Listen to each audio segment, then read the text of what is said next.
আল্লাহর নবী সেজদার মধ্যে পড়ে কাঁদতে থাকবে, ইয়া রব হাবলি উম্মতি, আল্লাহ আমার উম্মত গুনাহগার, আমার উম্মত গুনাহগার, আমার উম্মত গুনাহ করে ফেলছে, আল্লাহ আমার উম্মতের কি হবে, আল্লাহ আমার উম্মতের হবে কি?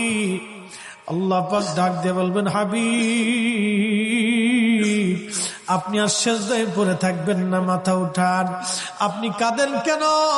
মেহেশর তো আপনার কান্নার জন্য না নবী, উঠেন, আপনি মাথা উঠান।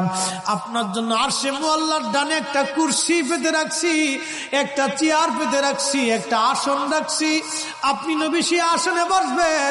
আপনি মাথা উঠান, আপনি আমার হাবিব, আপনি আমার বন্ধু, আপনি আর কাঁদবেন না।